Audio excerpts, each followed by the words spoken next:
never gonna be done. Lean on in. Now welcome to the queendom. Queendom, where the kings bow down. They relinquish the crown. Y'all gon' hit me now. I just turn that around and make you love me, love me, love me. The queendom, where the kings bow down. They relinquish the crown. Y'all gon' hit me now. I just turn that around and make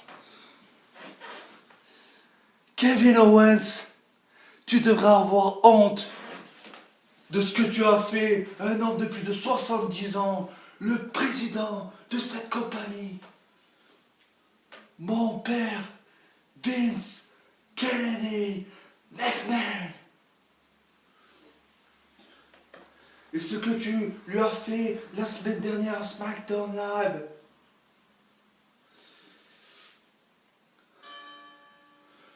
Tu vas le payer très cher parce que toute l'équipe créative, toute la direction de la WWE m'ont demandé de te dire que you're fired.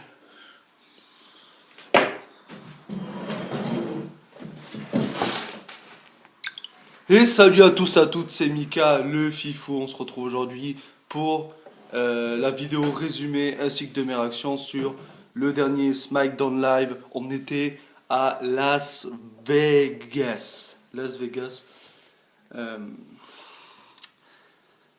Et on a eu 3 matchs de championnat à ce SmackDown Live. On a eu le match pour le titre des États-Unis, on a eu le match pour les titres par équipe, et on a eu le match pour le titre féminin de SmackDown.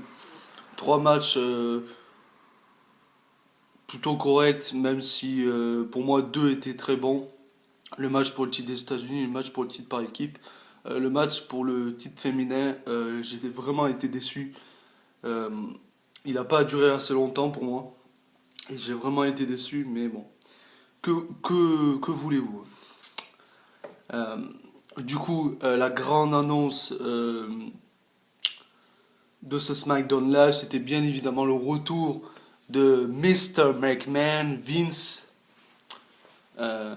qui faisait son retour à SmackDown Live après 4 ans, il me semble. 4 ans qui n'était pas revenu à SmackDown Live. Et beaucoup de choses se sont passées. Je reviendrai bien évidemment lorsqu'on en parlera. On a commencé ce SmackDown Live avec bien évidemment le recap de la rivalité entre Kevin Owens et Shane, qu'est-ce qui s'était passé les dernières semaines, et plus particulièrement la semaine dernière. Vous savez, Shane s'est fait suspendre pour une durée indéterminée par Daniel Bryan après que Shane ait frappé Kevin Owens parce que Kevin Owens lui avait parlé de sa famille, etc. Et du coup, on a eu un recap de cela avec bien évidemment l'annonce la plus importante, qui est le retour de Mr. McMahon pour faire face à Kevin Owens. Kevin Owens a commencé le show. On aurait pu penser que Mr. McMahon allait venir maintenant, mais non. Et ça, c'était plutôt drôle. Moi perso, je savais pas si c'était vraiment Shane ou pas. On a entendu la musique de Shane et c'est vrai que Kevin Owens était surpris. Il disait non, c'est pas possible, ça ne peut pas être toi. Et qui voyons-nous? Et non, pas Shane. Ce n'était pas Shane, c'était Dolph Ziggler, celui qui maintenant a plusieurs personnalités. Voilà, le mec il sait pas quoi faire. Du coup, il prend plusieurs personnalités. La semaine dernière, c'était, s'il me semble bien, John Cena, Naomi et Macho Man, Randy Savage, c'était ça. Et là, il est venu en Shane McMahon. C'est vrai que c'était plutôt bien joué de la part de Dolph Ziggler. On aurait pu croire que c'était Shane, même si peut-être vous avez pensé que c'était Dolph Ziggler, mais moi je pensais que c'était Shane. Il aurait pu peut-être faire son retour, mais voilà. Et ensuite, Kevin Owens s'était rassuré en voyant que n'était pas Shane McMahon, que c'était Dolph Ziggler. Et ils se sont plutôt bien marrés. Et ensuite, on a vu Daniel Bryan qui... là, c'était vraiment bien Daniel Bryan.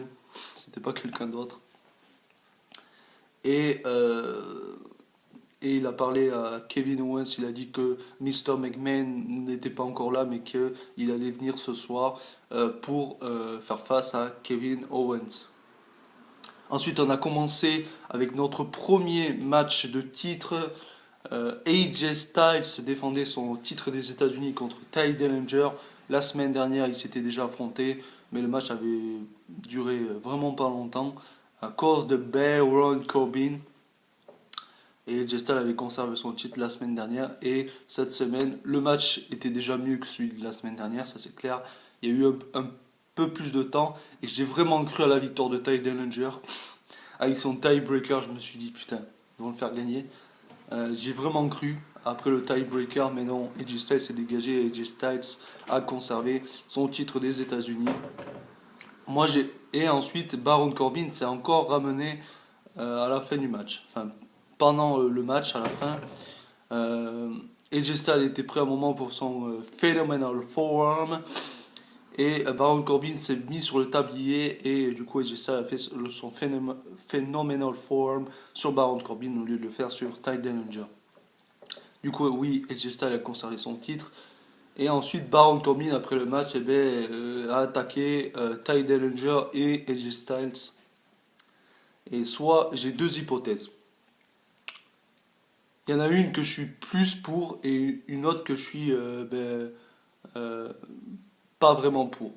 Soit ça nous donne... ah oui, et d'abord, Corbin, après avoir attaqué AJ Styles et Ty Dillinger, a dit à AJ Styles, la semaine prochaine, je suis ton adversaire pour le Open Challenge, pour ton Open Challenge. Donc on aura probablement AJ Styles contre Baron Corbin. Du coup, il y aura peut-être ce match, je pense. Il y aura vraiment ce match. Mais ça me laisse deux hypothèses. Du coup, ils font le match la semaine prochaine.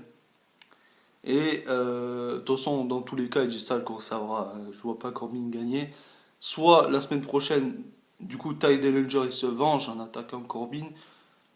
Et ça va donner possiblement par la suite un triple threat match à Hell in a Cell. Je suis vraiment pour ça. Un triple threat à Hell in a Cell pour le titre des États-Unis. Ou soit Ty Dillinger se ramène pas. On a AJ Styles, Baron Corbin. Et ensuite, Corbin il voit qu'il va perdre le match. Il se fait disqualifier. Et ça donne ensuite un match à Hell in a Cell. Un match 1 contre 1, AJ Styles contre Baron Corbin pour le titre des États-Unis. On verra, mais moi je suis plus pour qu'ils mettent Ty Dillinger dans le match, que ça fasse un triple threat. Ensuite, on a eu The Modern Day Maharaja, WWE Champion Jinder Mahal, avec ces deux extraterrestres là, que je peux plus les voir d'ailleurs, les Singh Brothers. Et Jinder Mahal a dit que maintenant il connaissait son adversaire pour Hell in a Cell, c'était The Alice Known Shinsuke Nakamura.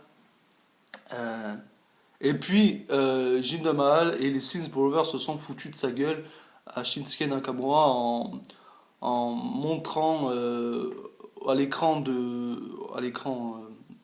début de l'arène, là où vous voyez où les superstars font leur entrée. Des photos de Shinsuke avec une sale gueule et Jinder Mahal et les Singh Brothers se sont foutus de sa gueule. Les Singh Brothers s'éclataient vraiment. On dirait vraiment des gamins. Ils se mettaient par terre, etc. Ils sont pathétiques, les Singh Brothers. Ils sont vraiment pathétiques. Et comment tu veux donner une image crédible à Jinder Mahal en mettant ces deux clowns, voilà. J'ai rien d'autre à dire. Pauvre Jinder Mahal, débarrasse-toi de ces deux clowns parce que ça t'aide vraiment pas pour ton image. Ensuite, on a retrouvé Kevin Owens dans les vestiaires, il a retrouvé Sami Zayn. Ils ont vraiment eu une grande histoire dans le passé, eux deux. Meilleur ami, ensuite pire ennemi, puis à peu près ils s'étaient à peu près réconciliés entre guillemets, et puis de nouveau ils étaient en guerre, etc. C'était très compliqué. Kevin Owens, parce que Kevin Owens, oui, Maintenant, il pense que SmackDown Live c'est son Kevin Owens show, alors que pas du tout. Comme lui a dit Daniel Bryan, c'est pas lui qui dirige SmackDown Live. Mais lui, il pense que c'est lui qui dirige. Du coup, il a dit à Sami Zayn, ouais, on s'était fait une promesse, je sais pas quoi. Euh, Enfin, moi, je dirige SmackDown et toi, tu vas être viré. Bref, parce qu'il voulait virer Sami Zayn ou je sais pas quoi. Bref. Euh, bref, ça il me fait rire Kevin Owens, franchement, Kevin Owens. Au micro, voilà, il est vraiment bon. Ensuite, on a eu le deuxième match de championnat. The New Day contre les Usos pour les titres par équipe dans un Sin City Street Fight. C'était la stipulation qu'avaient choisi les Usos il y a quelques semaines. Et le match était vraiment bon. C'était le meilleur match parmi les 3 matchs de championnat. Entre le New Day, enfin, entre les 3 matchs de championnat New Day, Usos, euh, Natalia, Naomi et AJ Styles, Ty Dillinger. C'était vraiment un beau match entre les deux équipes et moi je me suis dit ils vont faire gagner les New Day, c'est quand même prévisible qu'ils fassent gagner le New Day mais j'étais vraiment pas sûr et s'ils ont fait gagner le New Day nouveau champion par équipe, 4 fois champion par équipe. Quelle est la suite pour le New Day? J'en ai marre de cette rivalité. Je sens que ça va encore durer jusqu'à Innocent. Vous imaginez que cette rivalité, on se la chope depuis Money in the Bank. Depuis avant juin dernier. Donnez-moi un pistolet et donnez-moi des balles à l'intérieur pour que je finis mes jours parce que j'en peux plus de cette rivalité. Et moi je dis ça aurait été mieux de faire gagner les Usos, faire conserver les Usos pour terminer la rivalité pour de bon. Et peut-être par la suite faire les Usos contre Shelton Benjamin et Chad Gable. Mais non. Du coup là ils ont fait gagner les New Day, donc ça m'étonnerait qu'ils fassent New Day contre Chad Gable et Shelton Benjamin parce que c'est 2 équipes face. Et la WWE fait souvent face contre heel. Ça d'ailleurs c'est n'importe quoi, c'est un peu con. Mais bon. Ils ne savent pas construire une rivalité heel contre heel ou face contre face. Ils n'y arrivent pas. Ils n'y arrivent pas, bref. On va passer. Ensuite, on a eu le 3e match de championnat. Naomi contre Natalia pour le titre féminin de SmackDown. Et c'est ce match que j'ai vraiment été déçu parce qu'il n'a pas duré longtemps. Rappelons que... je vous rappelle que, si vous avez oublié, que Carmella était à la table des commentateurs avec son clown également. Lui aussi c'est un clown, il est bien avec les Sith Brothers. James Ellsworth. Et elle était à la table des commentateurs pour commenter ce match. Et oui, ce match, j'ai vraiment été déçu parce qu'il n'a pas vraiment duré longtemps.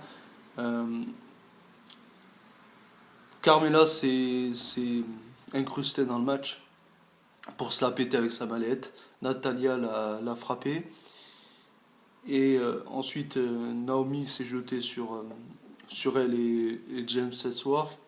Et après, Natalia a pris l'avantage en balançant Natalia dans le poteau à l'extérieur, en la ramenant sur le ring, le sharpshooter terminé. Natalia conserve son titre. On verra bien par la suite, mais ça, moi j'aurais vraiment aimé que ce soir il y ait un catch de Carmella. Parce que bon, là le truc c'est que dans la division féminine, on se fait chier, limite, on se fait chier. Limite avant SmackDown, la division féminine de SmackDown était plus intéressante que la division féminine de Raw, mais maintenant j'ai l'impression que c'est l'inverse. À Raw c'est plus intéressant. Parce qu'à Raw, on va avoir un Fade of Away à No Mercy, là on sait même pas ce qu'on va avoir à Incel. Enfin bref, on verra. Ensuite on a retrouvé Kevin Owens encore une fois.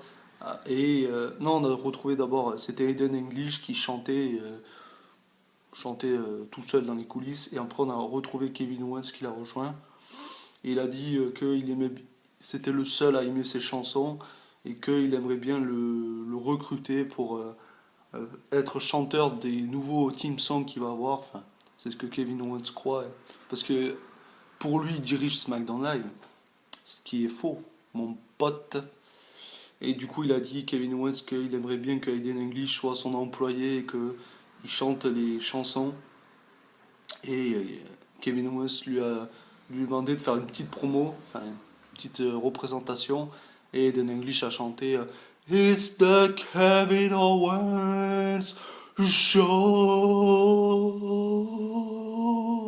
Ouais, j'arrive pas à tenir mon souffle. Donc je le fais moins. Je le fais pas aussi bien que Aiden English a pu le faire, mais bon, bref. Aiden English, je sais pas qu'est-ce qu'ils veulent faire avec lui. Mais bon, on verra bien. Ensuite, on a retrouvé notre Dolph Ziggler. Notre broken Dolph Ziggler. Le mec, tu devrais te barrer. Parce que là, tu te ridiculises, mon pote. Donc, on rappelle qu'il était venu en Shane McMahon au début du show.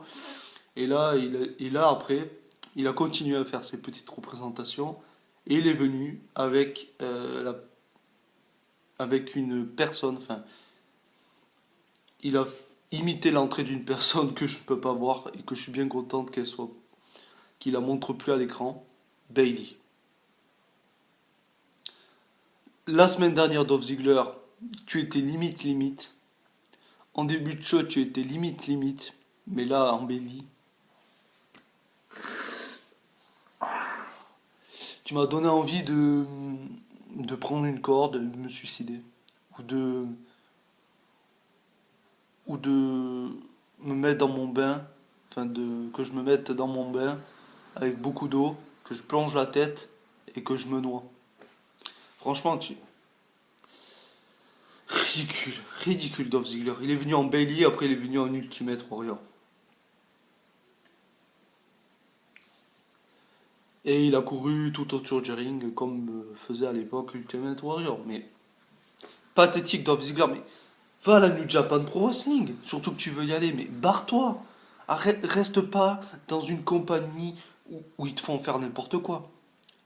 Tu dis, ouais, je suis le meilleur sur le ring, mais si t'es le meilleur, surtout qu'à la New Japan, on demande pas à avoir un charisme, un personnage, on demande juste d'avoir un in-ring. Alors va à la New Japan, rejoins le Bullet Club, mais reste pas à la WWE, quoi. Bref, ça m'énerve. Ensuite, on a eu les Eyebrow qui ont affronté Shelton Benjamin et Chad Gable, avec une victoire bien évidemment de Shelton Benjamin et Chad Gable.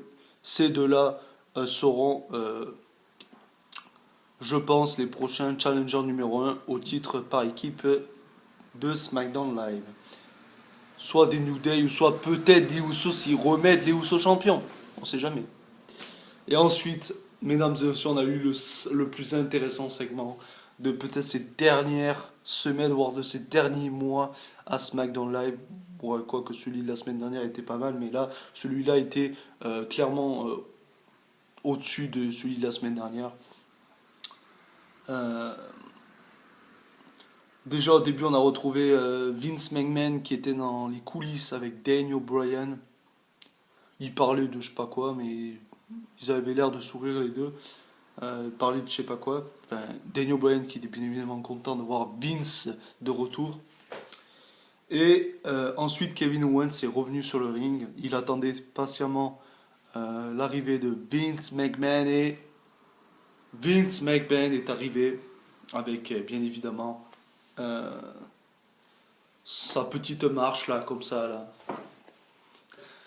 Cette marche est légendaire. On peut dire tout ce qu'on veut de Vince. Qu'il prend pas les bonnes décisions de booking,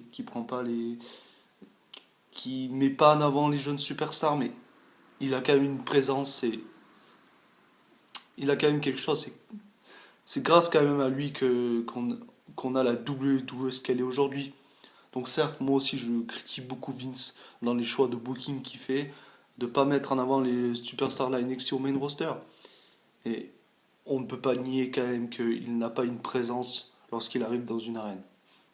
Surtout qu'on le voit pas souvent. Donc c'est pour ça que quand il est de retour, voilà. La dernière fois qu'on l'avait vu, c'était le Raw après WrestleMania. Et là, on le voit de nouveau de retour. Et on peut pas nier quand même qu'il n'a pas une présence, qu'il n'a pas un charisme Vince McMahon. Voilà, c'est quand même le président de cette compagnie. Du coup, il est arrivé sur le ring et lui et Kevin Owens ont échangé un bon petit discours, une bonne petite promo entre les deux. Euh, Kevin Owens a fait ouais, j'ai détruit Shane, etc. Enfin, je l'ai fait suspendre. Et Vince lui a fait, ben, c'est pas grâce à toi qu'il est suspendu d'ailleurs. C'est pas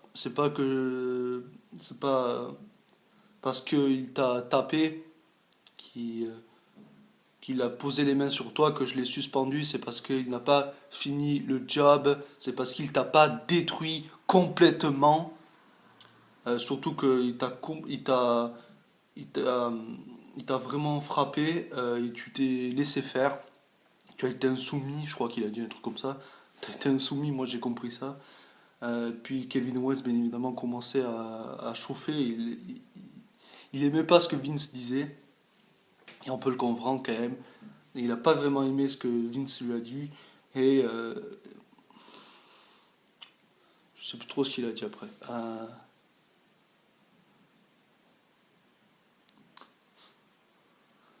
Et après, Vince lui a fait si vraiment.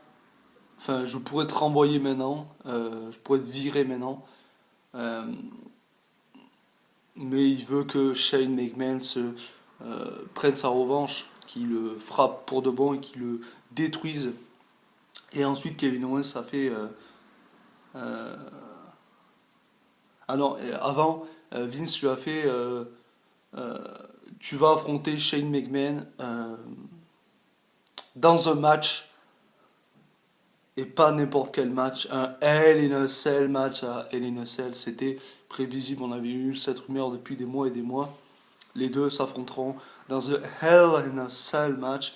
Et Kevin Owens lui a fait d'accord si tu le souhaites, mais t'étonne pas et me vire pas si à Hell in a Cell je détruis Shane McMahon. Et en gros, donne-moi ta parole que tu me vireras pas si je détruis Shane et si je détruis McMahon. Et, et Vince lui a fait d'accord, ils se sont serrés la main et puis Kevin Owens, boum, coup de boule, coup de boule sur Vince, c'était magique, c'était magique. Et après, voilà, coup de boule. Ensuite, Shane, enfin Vince, putain pourquoi je dis Shane? Vince, voilà, était un peu sonné. Puis Kevin Owens a continué à le frapper.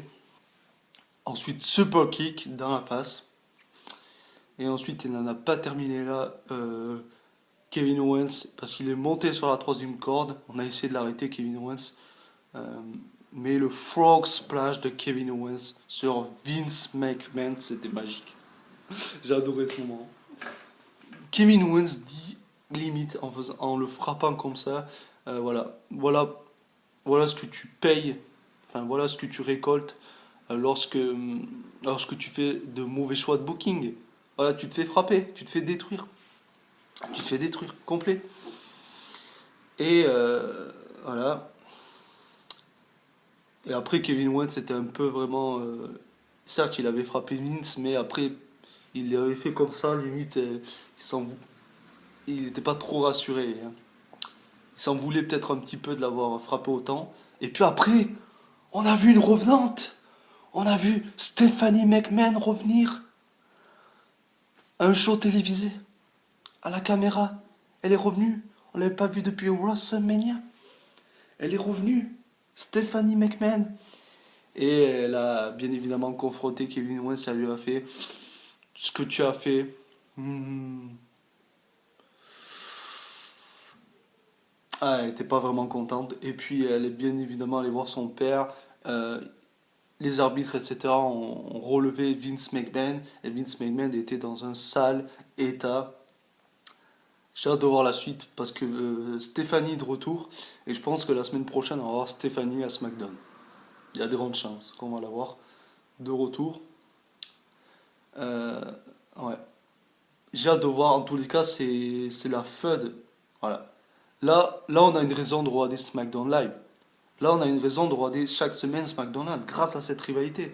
Parce que sinon, je vous dis, s'il n'y avait pas cette rivalité, SmackDown serait de la merde. Heureusement qu'on a cette rivalité. Parce que même il y a un mois de cela, on avait la rivalité G-Star Kevin Owens qui n'en finissait pas d'ailleurs. Mais c'était limite la rivalité la plus importante. Mais elle durait depuis tellement longtemps qu'on en avait marre. Que, voilà. Que SmackDown, du coup, c'était de la merde. Mais là, c'est quelque chose de nouveau, de frais. Et c'est vrai que c'est grâce à cette fête que chaque semaine on va voir des SmackDown Live. J'ai hâte du prochain SmackDown Live. Pour moi, clairement, cette semaine, SmackDown a été meilleur que Raw. Voilà.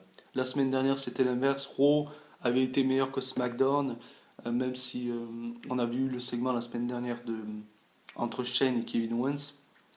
Mais la semaine dernière, Raw avait été meilleur que SmackDown. Mais cette semaine, SmackDown a été meilleur que Raw. Ouais. En tous les cas, vraiment un bon SmackDown Live. J'ai vraiment bien aimé ce SmackDown Live. J'ai hâte de voir le prochain. Voilà. Pas plus de choses à dire, j'ai juste hâte de voir la semaine prochaine ce que ce SmackDown Live nous réservera la semaine prochaine. Il sera peut-être pas aussi bon que celui-là, mais j'ai quand même hâte de voir la suite de la rivalité entre Kevin Owens et Shane McMahon. Et je pense que la semaine prochaine, il y aura Stéphanie, on la verra Stéphanie. Et peut-être, on verra peut-être également le retour de Shane McMahon, je ne sais pas quand il reviendra, mais je pense que ça serait une erreur de le faire revenir la semaine prochaine. Ça serait trop tôt, je pense. Peut-être encore celle d'après. Euh, Peut-être la semaine prochaine, Stéphanie, qui est sur le ring. Et peut-être celle d'après, le retour de Shane. Parce que si tu fais revenir Shane la semaine prochaine, je pense que ça sera un peu trop tôt. Bref, j'ai hâte de voir la semaine prochaine ce que le SmackDown de la semaine prochaine va nous réserver. Voilà. C'est tout pour cette vidéo résumé et réaction de SmackDown Live. J'ai vraiment bien kiffé ce SmackDown. Euh, je mettrai un 9 sur 10, et oui, oui, oui, je mettrai un 9 sur 10. Voilà. Un 9 sur 10, c'est 18 sur 20, c'était vraiment pas mal. J'ai hâte de voir la semaine prochaine, en tous les cas. Ça fait 10 fois que je dis ça, mais bon, c'est pas grave. En tous les cas, toi, si tu as aimé la vidéo, n'hésite pas à me le faire savoir en mettant un pouce bleu. Si tu as aimé ce SmackDown Live, mets également un pouce bleu. Et commente également la vidéo pour me dire ce que tu en as pensé. À partager la vidéo pour que ce soit de plus en plus nombreux sur la chaîne. Et à t'abonner si ce n'est pas déjà fait pour ne pas louper les prochaines vidéos WWE. Demain, la vidéo résumé réaction de NXT. Et également, juste après cette vidéo, je vais regarder la finale du meilleur classique entre Shayna Baszler et Kairi Sane. Ça va être énorme également. Et je ferai également, après avoir vu ce meilleur classique, une vidéo résumée du meilleur classique en général et plus particulièrement de cette finale. Voilà. Je ferai une vidéo, elle sortira peut-être aujourd'hui, mais c'est pas sûr si elle sort pas aujourd'hui, elle sortira demain en même temps que la vidéo NXT, vous verrez bien. En tous les cas, merci d'avoir regardé et à la prochaine pour de futures vidéos. Allez, salut.